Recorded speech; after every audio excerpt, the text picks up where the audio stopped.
Bonsoir, aujourd'hui, rubrique 100% française, spéciale alpine. C'est la première fois qu'on fait une spéciale sur une marque. Cocorico. Voilà, et tu vas nous dire laquelle des alpines il faut acheter. Est-ce que c'est la normale, la S ou la toute dernière R? Maintenant, tu as la Ferté-Gaucher pour toi tout seul. Je pense qu'aujourd'hui, pour une fois, il pleut pas. On est pas mal. J'en suis sûr. La marque Alpine est indéniablement liée à l'histoire automobile française. La marque, créée en 1962 par Jean Rédélé, a très vite connu le succès en compétition, mais aussi auprès des clients, grâce aux qualités sportives et au poids très contenu de ses modèles. La star incontournable est bien évidemment la 110, très vite surnommée Berlinette. Frappée par des difficultés, notamment liées à la crise pétrolière, l'histoire d'Alpine prend fin en 1977. Il a fallu attendre 2017 pour voir Alpine renaître de ses cendres. Et bien sûr, le modèle du renouveau a été une réinterprétation moderne de la 110. Au programme, un 4 cylindres 1,8 litre turbo de 252 chevaux pour un poids flirtant avec les 1100 kg. Au fil des années, la gamme, cette nouvelle berlinette, s'est étoffée avec l'arrivée de nouvelles déclinaisons. Aujourd'hui, l'original est bien sûr toujours en vente, mais elle côtoie d'autres versions, dont notamment la S, forte du même moteur mais désormais poussée à 300 chevaux et disposant de certains artifices esthétiques, avec notamment un kit carrosserie, mais surtout un pack aéro comprenant un aileron arrière, une peinture bicolore et des jantes 18 pouces particulières. Enfin, au sommet de la gamme, depuis peu, trône la 110R, la version la plus radicale faite pour la piste. Elle se distingue par ses nombreux éléments en carbone, capot, lame avant, jupe latérale, lunettes arrière et même les jantes qui possèdent un look différent entre l'avant et l'arrière. Résultat, 34 kg de moins par rapport à la 110 avec kit aéro et sans toit carbone. 3 Alpines, 3 versions de la sportivité à la française. Quelle est celle qu'il faut acheter? Pour le savoir, nous les avons confiées à notre pilote maison, Soel Ayari, sur le circuit de la Ferté-Gaucher.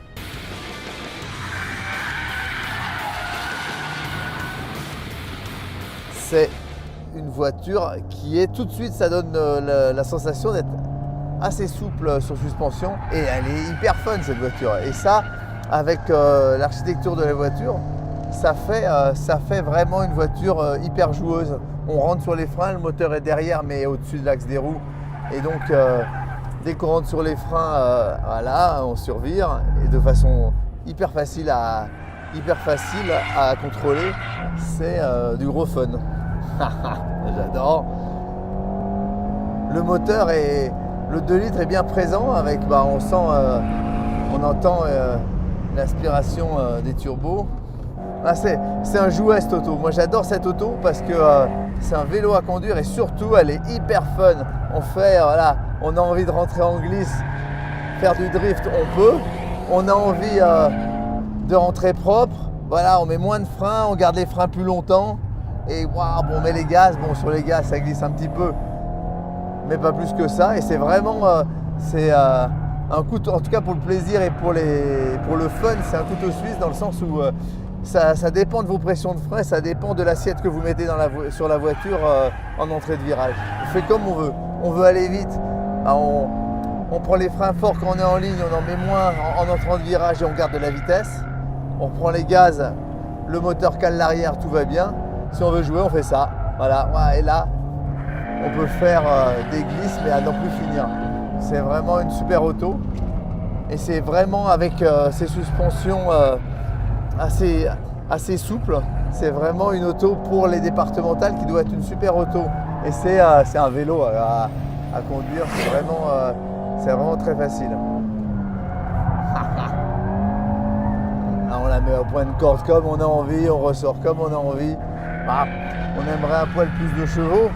Et encore, franchement, comme elle est là, déjà les 250 chevaux, ça lui va bien. Bon, il y aurait une version comme ça, 300 chevaux, ça serait super aussi.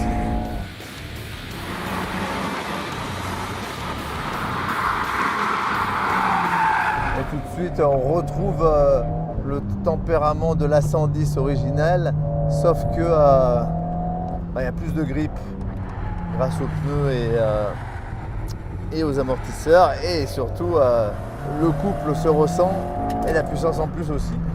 C'est une super auto.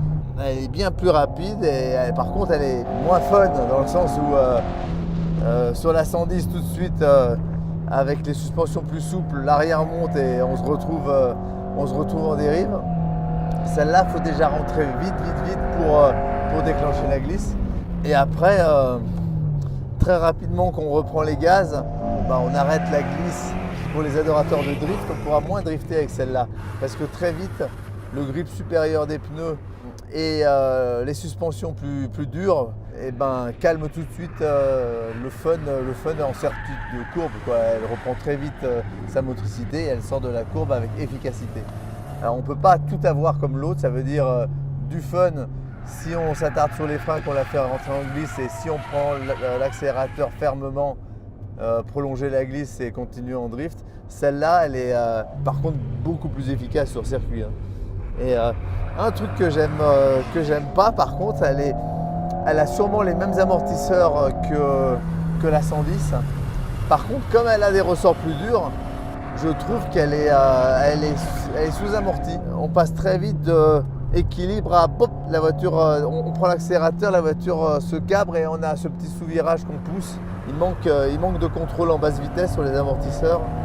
Et ça nuit pas vraiment à la performance, mais ça nuit à la facilité, de l'auto. On passe vite de sur à sous en finalement très peu de choses au pilotage. On n'a pas attendu assez sur les freins, on n'a pas assez débroqué le volant, on prend les gaz, hop, on pousse le sous. Si on a bien fait les choses, à ce moment-là, il n'y a pas de problème. Les qualités de la 110 de base, elle les a, c'est-à-dire que ça reste une auto facile à conduire, plaisante à conduire. C'est plus une auto de circuit que la 110.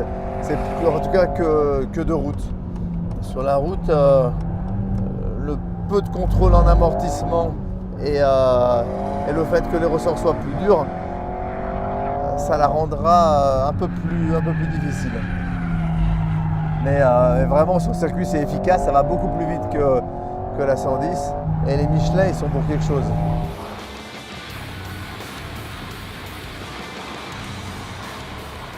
J'adore l'amortissement, les amortisseurs sont très bien, vraiment la voiture est tenue. On n'a pas l'impression d'être que sur des ressorts. Et pour passer de droite à gauche avec cette voiture, avec le moteur arrière assez haut, puisqu'il est au-dessus de l'axe des roues, c'est vraiment agréable. Très peu de sous-virage, même quand on prend les gastos, ce qui est assez inhabituel pour les Alpines. Gros frein, bon grip, les pneus c'est vraiment sympa et je trouve qu'elle freine très bien cette auto. Je pense que ça vire, c'est top. On va rentrer un peu plus vite pour voir, voilà. Et là sur les freins on l'a fait venir, c'est hyper facile à contrôler. Vraiment j'aime beaucoup. Et si on veut jouer, on peut, on insiste, on reste longtemps sur les freins et voilà, on fait venir la voiture hyper facile à contrôler. C'est vraiment très très bien.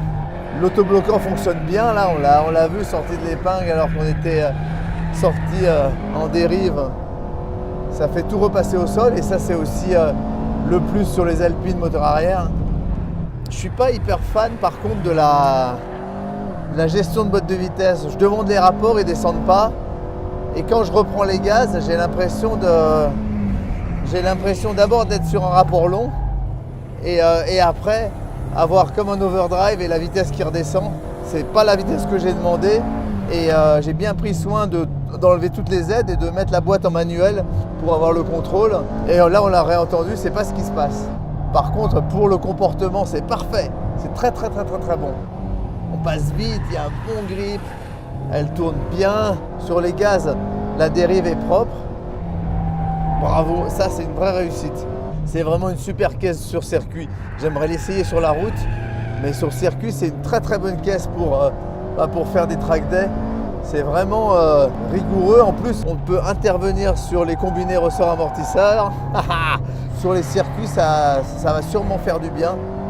On peut même choisir la hauteur de caisse. Il y a 2 hauteurs de caisse possibles. On peut redescendre la voiture de 10 mm. On ne l'a pas fait là sur circuit pour la mettre en concurrence avec les autres, mais ça, c'est encore quelque chose qui sera un gros plus pour la voiture. En tout cas sur circuit. Sur les départementales, ça sera peut-être une autre histoire. Mais c'est bien de pouvoir au moins choisir, on part sur un circuit, on positionne sa voiture comme on veut, on fait ses amortisseurs et on part sur un track day, on se régale et après on a un autre setup possible pour la route avec une voiture un peu plus haute qui prend plus de compression, avec plus de possibilités sur les routes un peu défoncées et là on l'a essayé version route là et c'est vraiment quelque chose de bien. Bon alors Soel, tu as fait beaucoup de tours du circuit, on a fait des temps chrono. Quelle est celle que tu nous conseilles d'acheter? Alors, mon cœur balance entre ces deux-là, les deux bleus.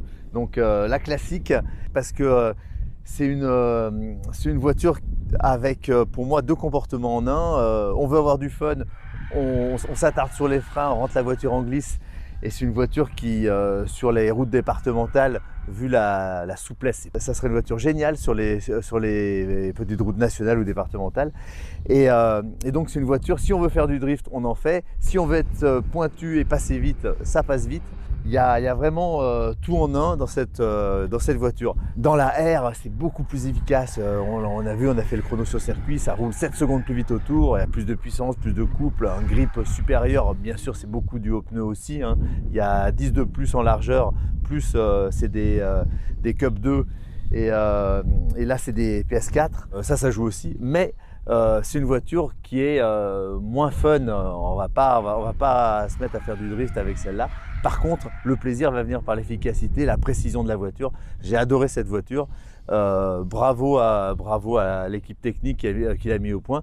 Bravo pour les combinés ressorts amortisseurs qu'on peut régler. Là, on a fait une version plus dure. On a fait 2 tests de chrono plus durs. On a gagné encore 5-6 dixièmes au tour. Bravo à Duquesne Industries pour avoir fait une voiture. Il paraît que les jantes apportent beaucoup à la rigueur de la voiture.